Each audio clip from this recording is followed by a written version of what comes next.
गौतम बुद्ध अक्सर अपने शिष्यों से कहा करते थे कि दुनिया का सबसे तेज छुरी हमारी जुबान है और दुनिया के सबसे खतरनाक हथियार हमारे शब्द हैं, जो बिना किसी खून खराबे के लोगों को अंदर ही अंदर मार सकती है।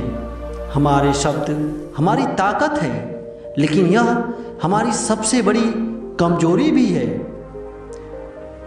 अगर हमें नहीं पता कि कब, कहाँ, क्या और कितना बोलना है, यदि हम सही समय पर सही इरादे के साथ सही शब्दों का प्रयोग करते हैं तो यह हमें एक सफल व्यक्ति बनाता है। लेकिन अगर हम सही समय पर सही इरादे से सही शब्दों का इस्तेमाल नहीं करते तो यह हमारे जीवन को नर्क से भी बदतर बना सकते हैं। तो आज मैं आपको मौन के ऊपर एक कहानी सुनाऊंगा और यह कहानी आपके जीवन को बदलने वाली है, आपको मौन की शक्ति का एहसास कराने वाले हैं। जापान में एक बहुत ही प्रसिद्ध बौद्ध भिक्षु था। वह अकेले रहा करते थे, जंगल के पास, दुनिया के शोर शराबे से दूर। बौद्ध भिक्षु एक बहुत बड़े ज्ञानी थे और इसीलिए वे पूरे जापान में बहुत प्रसिद्ध थे। एक दिन राजकुमार बौद्ध भिक्षु के पास आकर बोला, बौद्ध भिक्षु, मैं हमेशा थका हुआ और परेशान महसूस कर रहा हूँ। मेरा मन बहुत अशांत रहता है, इसीलिए मेरे पास सब कुछ है, दौलत, शोहरत, सुख, सुविधा, जो हर व्यक्ति चाहता है या पाने की कोशिश करता है, लेकिन फिर भी मेरे अंदर इतनी अशांति और चिंता क्यों है? बौद्ध भिक्षु ने कहा, इस प्रश्न का उत्तर तुम जानते हो, बस तुमने इसकी कभी तलाश नहीं की। बौद्ध भिक्षु ने कहा, मैं एक प्रयोग करना चाहता हूँ, क्या तुम करना चाहोगे? इस प्रश्न के बाद तुम्हारे जीवन में किसी भी प्रकार की अशांति और चिंतन नहीं रहेगा। यह सब सुनकर राजकुमार बहुत हैरान होने लगा। उसने बौद्ध भिक्षु से कहा, बताइए मुझे क्या करना है? अपने मन की शांति के लिए मैं कुछ भी करने को तैयार हूँ। बौद्ध भिक्षु ने एकदम शांत स्वर में कहा, अगले 10 दिनों तक तुम मेरे आश्रम में रहो, एक सामान्य व्यक्ति की तरह अपना जीवन व्यतीत करो और इन 10 दिनों तक तुम्हें एकांत में अकेले और मौन बैठना होगा। जितना हो सके कम बोलोगे। राजकुमार बौद्ध भिक्षु की बातों से सहमत हो गया। पहले दिन राजकुमार को लगा कि उसका मन सामान्य से अधिक अशांत और विचलित है। उसके मन में तरह तरह के प्रश्न दिखाई दे रहे हैं और वह आम लोगों की तरह जीवन जीने में असहज महसूस कर रहा था। उसके अंदर से बोलने की प्रबल इच्छा थी, लेकिन वह मौन रहा। उसके मौन से कुछ नहीं निकलता था, एक शब्द भी नहीं, बस वह चुपचाप बैठा रहता था। लेकिन रात होते ही उसे अंदर ही अंदर शांति का अनुभव होने लगा। उसके लिए अनुभव अजीब था। वह खुद से पूछ रहा था कि वह अंदर ही अंदर खुशी क्यों महसूस कर रहा और उसके आंतरिक बेचैनी और चिंता कम क्यों होने लगी। अगले दिन राजकुमार एकांत में चुपचाप बैठे प्रकृति को निहार रहा था और पौधों, फूलों को, आकाश में उड़ते पक्षियों को अपने जीवन में पहली बार महसूस कर रहा था। उसके आसपास की प्रकृति की सुंदरता को दिन भर देखता रहा और उससे शांति को महसूस करता रहा। इस तरह से एक हफ्ता बीत गया और अब तक उसके मन की सारी बेचैनी, सारी हलचल, सारी उथल पुथल और सारा तनाव एकदम गायब हो गया। 8वें दिन की शुरुआत राजकुमार फिर से एकांत में बैठ गया। और कुछ ही मिनटों में उसकी आंखें अपने आप बंद हो गई और वह गहरे ध्यान में चला गया। पूरे दिन वहीं आंखें बंद कर बैठा रहा, ना कोई चिंता, ना कोई भय, और राजकुमार की असीम शांति और आनंद से भर गया। राजकुमार अपने बाकी के 2 दिन इसी तरह गहरे ध्यान में बैठे रहने के बाद 11वें दिन बौद्ध भिक्षु के सामने प्रस्तुत हुआ और बौद्ध भिक्षु को प्रणाम करके बोला, बौद्ध भिक्षु, मुझे उत्तर मिल गया कि मैंने मन में कितनी उथल पुथल और चिंता क्यों थी। मैं जान गया मेरा मन इतना अशांत और विचलित क्यों था। बौद्ध भिक्षु ने मुस्कुराते हुए पूछा, बताओ क्या उत्तर मिला तुम्हें? राजकुमार ने कहा, मैं क्षमता से अधिक बातें करता था। मैं किसी पर भी अपने शब्द और ऊर्जा व्यर्थ करता था। मैं दिन भर अपने लोगों से फालतू की बातें करता रहता था, फिर उन्हीं के बारे में अकेले में सोचता रहता था और फालतू की बातें करता रहता था और ज़्यादातर समय नकारात्मक ही सोचता था। इस तरह मैं अपना समय बर्बाद कर रहा था और ज़्यादा बोलने और नकारात्मक सोचने की वजह से मेरा मन और बेचैन हो गया और जैसे मैं किसी भी चीज़ पर ठीक से काम नहीं कर पा रहा, जिससे फिर मैं लगभग हर काम में असफल होने लगा और फिर मेरी लगातार मिलने वाली असफलताओं की वजह से मैं और भी उदास और चिड़चिड़ा हो गया और उससे मेरे जीवन को नष्ट कर दिया। लेकिन यह 10 दिन पूरी तरह से अलग था।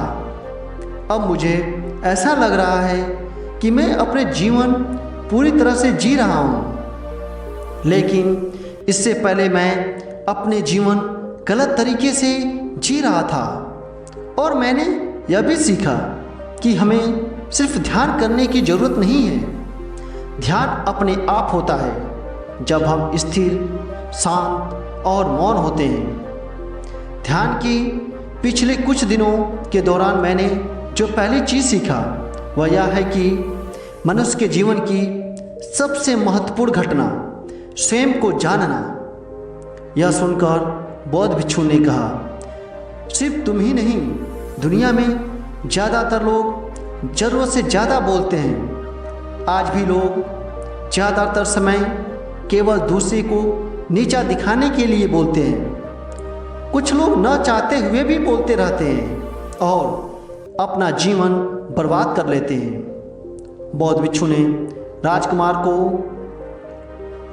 मौन का महत्व समझाते हुए कहा, एक बार गौतम बुद्ध से उनके शिष्य ने पूछा, आप ज़्यादातर समय चुप क्यों रहते हैं? बुद्ध ने कहा, क्योंकि मौन अपने भीतर एकांत और शांति की गहराई में होता है। मौन अपने भीतर उतरने की पहली सीढ़ी है। मौन के बिना स्वयं को जानना असंभव है। स्वयं को जानने और समझने का पहला नियम मौन होता है। इतना ही बोलना जितना अत्यंत आवश्यक हो, जिसके बिना काम चल जाता है, उसे छोड़ दो और तुम अचानक पाओगे 90% से ज़्यादा तो व्यर्थ का है। ना बोलते तो कोई नुकसान ना होता, बोलकर ही गलती कर दी। दुनिया की 90% ही कम है। अगर लोग थोड़ा चुप रहेंगे, झगड़े फसाद कम हो जाएंगे, उपद्रव कम हो जाएंगे, अदालतें कम हो जाएंगे। अगर लोग थोड़ा चुप रहने लगेंगे, संसार की बहुत सारी समस्या, बहुत सारा उपद्रव सिर्फ बोलने से पैदा होते हैं। सारी बात जब तुम नहीं बोलते तब तुम एकांत में अकेले हो, भरे बाजार में भीड़ में खड़े हो, नहीं बोलते मानो शिखर पर पहुंच गए। जिसने मौन की कला जान ली वह भीड़ में भी अकेले होने की कला जान लेता है। वह अपने भीतर डुबकी लगाने लगता है। एकांत में तो आदमी स्वर्ग में दूसरों की उपस्थिति को बेचैनी पैदा करता है। पहले तो मन को साधो, जागो, अपनी ऊर्जा को मौन में उतरने दो, गहराने दो मन को और उस स्थिति में पहुंचने को। बोलते ही आगे बेगामी हो जाएंगे। जब दूसरों की मौजूदगी से तुम उठ जाओ, परेशान हो जाओ, तो उचित है कि आंखें बंद कर लो, अपने में खो जाओ। वहाँ से पाओगे ताजगी, क्योंकि तुम्हारे जीवन का स्रोत वहीं छुपा है। वह किसी दूसरे में नहीं, तुम्हारे भीतर है। तुम्हारे जड़ें तुम्हारे भीतर हैं। आखिर कौन तुम्हें तुम्हारे भीतर लेकर जाए? कोई नहीं, तुम्हें स्वयं ही अपने भीतर उतरना पड़ेगा। इसीलिए अपने भीतर जाओ, वही परम राज है। जीवन का वही स्रोत है, आनंद का वहीं से जन्म हुआ है। वहीं मौन में डूब जाओ, वहीं तुम्हारी सूर्य उदय है, वहीं से अस्त होगा। वहीं से बार बार डुबकी लगाओ। जब भी तुम डुबकी लगाकर लौट आओगे, तुम वहाँ से पाओगे ताजे हुए जीवन की नई संपदा। इतनी शक्ति का जन्म होगा, थकान गई, उदास गई, चिंता गई। जैसे कोई स्नान करके लौटता है तो शरीर शीतल हो जाता है, शांत हो जाता है। ऐसे ही जब कोई भीतर से होकर वापस आता है, मौन में स्नान करके लौटता है, तो समस्त व्यक्तित्व शांत और मौन हो जाता है, आनंदित हो जाता है। जब तुम आंतरिक मौन की प्रकाष्ठा में पहुंच जाओगे, तब तुम पाओगे बोलने से भी तुम्हारा मन खंडित नहीं होगा। वह बिना ही रहता है, उसकी एक अंतर्धारा लगातार तुम्हारे भीतर बैठी रहते हैं। तुम बोलते हो तो अपने से छोड़ते नहीं, तुम शब्द का उपयोग भी करते हो, लेकिन वह तुम्हारी मौन को खंडित नहीं कर पाता। एक बार गहरे मौन में स्थिर हो जाओ, फिर तुम्हारी बाड़ी में भी सुगंध आ जाएगी, फिर तुम्हारी बाड़ी में भी शीतलता आ जाएगी। साथ ही तुम्हारा बोलना संगीतपूर्ण होगा, तुम्हारा बोलना सत्य होगा। तुम बोलोगे तो दूसरों पर भी शीतलता छा जाएगी। जैसे तुम अंदर से चुप होते हो तो तुम इतना शक्तिशाली होने लगते हो, इस समाज की निर्भरता छोड़ने लगते हो और तुम्हारे जीवन में एक मस्ती आ जाती है जो केवल दीवानों के जीवन में होती है। तुम्हारे चेहरे पर एक नई रौनक आ जाती है, तुम्हारी आंखें किसी और की ओर से भर जाते हैं और तुम अनंत शांति के समुद्र में डूब के लगाए जाते हो। इतना कहकर बौद्ध भिक्षु अपनी बात खत्म की और वह मौन में चले गए। राजकुमार ने उनका धन्यवाद किया और अपने महल वापस चले गए। दोस्तों, आपने भी अनुभव किया होगा, बहुत ज़्यादा बात करने से दिमाग अशांत हो जाता है, जिससे अपने दिमाग का नियंत्रण और साथ ही अपना ध्यान भी खो देते हैं। जो लोग बहुत ज़्यादा बोलते हैं, उनके पास किसी एक काम पर ध्यान केंद्रित करने की काबिलियत नहीं होती। वह अपने किसी भी लक्ष्य पर पूरी तरीके से केंद्रित नहीं हो पाते हैं। और अगर हम केंद्रित नहीं हैं तो जीवन की सच्चाई को समझ नहीं पाएंगे और ना ही कभी मनचाही सफलता हासिल कर पाएंगे। इसके अलावा भी आपने देखे होंगे कि लोग अधिक बोलते हैं, वह अक्सर लोगों के बीच हंसी का पात्र बन जाते हैं, और जो लोग कम बोलते हैं और अपनी बात पर कायम रहते हैं, उन्हें लोगों से सम्मान मिलता है। लोग उनकी बातों को सुनते हैं और उन पर भरोसा भी करते हैं। जो लोग जागरूकता से अधिक बोलते हैं और अपने विचारों के पक्के नहीं होते, उनका दिमाग अस्थिर और चिड़चिड़ा रहता है, शोर से भरा रहता है। और एक अशांत दिमाग वाला व्यक्ति जीवन में किसी भी चीज़ में सफल नहीं हो पाता, क्योंकि वह किसी भी काम में फोकस नहीं कर पाता। यदि किसी व्यक्ति को यह पता है उसे कब, कहाँ और क्या बोलना है, तो वह व्यक्ति सच में बहुत बुद्धिमान है। और ऐसा व्यक्ति जहाँ भी जाता है, उसका व्यक्तित्व आकर्षण का केंद्र बन जाता है। और वह जो कुछ भी करता है उसमें सफल होता है। अगर हम किसी महान और सफल व्यक्ति के व्यक्तित्व को गहराई से देखें तो पाएंगे कि वह और कम बोलते हैं और कम से कम शब्दों में अपनी बात खत्म कर देते हैं। वो बोलने से पहले वह चीज़ों इसके बारे में उसे बोलना है उसके बारे में गहराई से सोचते हैं। लेकिन जो लोग बहुत ज़्यादा बोलते हैं, बहुत बार झूठ भी बोलते हैं और अपनी बातों से दूसरे के मन और विचारों पर कचरा प्रभाव डालते हैं, वह ज़्यादातर समय दूसरों की बुराई करते रहते हैं। इसीलिए उनके अपने भी उनसे नफरत करने लग जाते हैं और उनसे बचने की कोशिश करते हैं। हमारे भारतीय उपनिषदों में, वेदों में कहा गया है कि हमारे शब्द वास्तविक कर्म शक्ति हैं। मौन से धैर्य आता है और धैर्य से ध्यान, और ध्यान से हम अपने जीवन के बारे में जागरूक हो जाते हैं। इसीलिए अगर हम ज़्यादा बात करते हैं तो हम मौन को खो देते हैं, जो मन की शांति का पहला स्तंभ है। दोस्तों, आज से हम भी मौन का अभ्यास करते हैं। आज से हम भी वही बोलेंगे जो ज़रूरी है, या हम कोशिश करेंगे कि कम से कम शब्दों में अपनी बात खत्म और कर सकें।